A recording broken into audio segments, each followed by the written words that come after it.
प्रश्न एक संतुलित सिक्के को 3 बार उछाला जाता है। निम्नलिखित संख्याओं की प्रायिकता ज्ञात कीजिए। तो यहाँ पर पहला पॉइंट दिया है तीनों चित्त आना। ओके, एक संतुलित सिक्के को 3 बार उछाला जाता है, इसलिए इसके प्रतिदर्श समष्टि के प्राथमिक परिणामों की कुल संख्या होगी, जिसे हम n कहेंगे। सिक्के की 2 साइड होती हैं, हेड एंड टेल, इसलिए यहाँ पर 2। और सिक्के को 3 बार उछाला जाता है, इसलिए 2 की घात 3।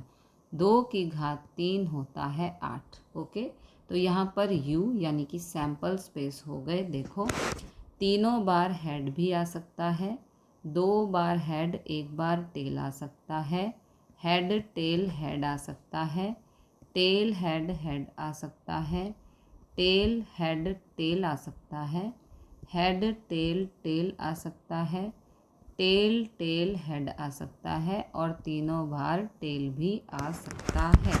तो इस तरह से टोटल परिणाम 8 होंगे। ओके, अब पार्ट 1 में दिया है, जिसे हम ए कहेंगे, तीनों चित्त आने की घटना, यानी कि तीनों बार हेड आए।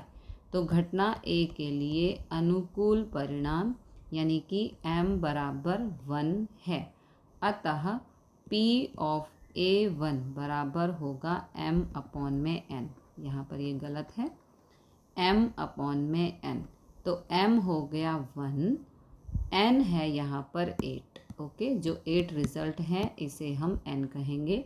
तो 1 अपॉन में 8 आ गया तीनों चित्त आने की घटना। ओके, पार्ट 2 में कहा है, जिसे हम b कहेंगे, एक भी चित्त न आने की घटना, यानी कि एक बार भी हेड नहीं आना चाहिए।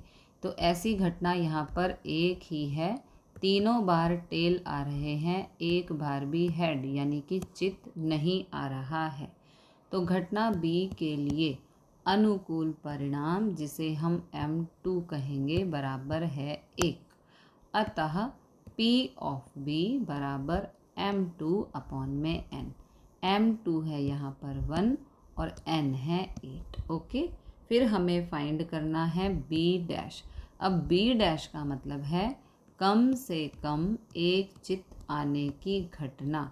यहाँ पर B था एक भी चित्त न आने की घटना, तो इसका उल्टा कर देंगे, B डैश कम से कम एक चित्त आने की घटना, अर्थात तीनों पट आने की। ओके, तीनों पट आने की यानी कि तीनों बार टेल टेल टेल। ओके, तो घटना यहाँ पर होगी, प्रोबेबिलिटी ऑफ बी डैश हमें फाइंड करना है, बराबर 1 माइनस पी ऑफ बी। तो 1 माइनस पी ऑफ बी आया है 1/8। ओके, 8 एकम 8 माइनस 1, 8 में से 1 माइनस किया तो ये आ गया 7/8। पार्ट 4 में दिया है C बराबर 1 से अधिक पट आने की घटना। पट का मतलब है यहाँ पर टेल।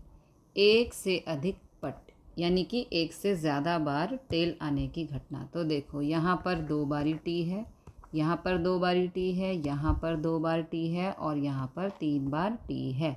घटना C के लिए अनुकूल परिणाम m4 बराबर 4 है, अतः P ऑफ C बराबर m4 अपॉन में n। m4 है 4, n है 8, तो यहाँ पर कैंसिल करेंगे, 4 एकम 4, 4 दूनी 8, ये आ गया 1/2। पार्ट 5 में हमें दिया है D बराबर अधिकतम एक चित्त आने की घटना, अर्थात 0 या 1 चित्त। चित्त को यहाँ पर हेड कहते हैं।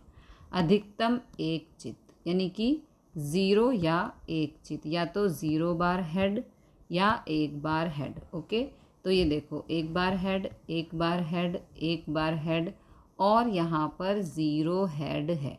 घटना D के लिए अनुकूल परिणाम, जिसे हम m5 कहेंगे, वो है 4। तो P ऑफ D बराबर m5 अपॉन में n बराबर 4/8, क्योंकि m 5 है 4, n है 8, 4 एकम 4, 4 दूनी 8, ये आ गया 1/2। ओके। पार्ट 6 में कहा है, जिसे हम ई कहेंगे, ई बराबर 2 से कम चित आने की घटना, यानी कि 2 से कम हेड आने की घटना। अब ये पार्ट 5 का उल्टा है। यहाँ एक चित आने की घटना थी और यहाँ पर 2 से कम, तो 2 से कम तो एक ही हो गया चित आने की घटना, अर्थात 0 या 1 चित बराबर है डी के। तो P ऑफ E बराबर है P ऑफ D, यानी कि 1/2। ओके। पार्ट 7 में हमें कहा है, जिसे हम F कहेंगे, बारी बारी से चित और पट आने की घटना, यानी कि एक बार हेड आए, फिर टेल आए, फिर हेड आए, बारी बारी से हो गया। फिर एक बार टेल आए, फिर हेड आए, फिर टेल आए, ये भी बारी बारी से हो गया। तो घटना F के लिए अनुकूल परिणाम, जिसे हम M7 कहेंगे, बराबर है 2। इसलिए P of F is equal to M7 upon में N। M7 है 2, N है 8, 2 एकम 2, 2 चौक 8, ये आ गया 1/4। पार्ट 8, कांटों की संख्या छाप से अधिक बार मिले उसे घटना A8 कहें तो A8 के लिए सानुकूल परिणाम, इसने कहा है T ज़्यादा होना चाहिए और H कम होना चाहिए। तो T ज़्यादा मतलब यहाँ पर 2 बारी T, यहाँ पर 2 बारी T, यहाँ पर 2 बारी T और यहाँ पर 3 बारी T, सभी में T ज़्यादा है। ओके। इसलिए A8 के सानुकूल परिणाम M8 बराबर 4 संभावना की गणितिक परिभाषा के अनुसार P ऑफ A8 बराबर M8 अपॉन में N। M8 है 4, N है 8, 4 एकम 4, 4 दूनी 8, ये आ गया 1/2। तो मांगी गई संभावना 1/2 है।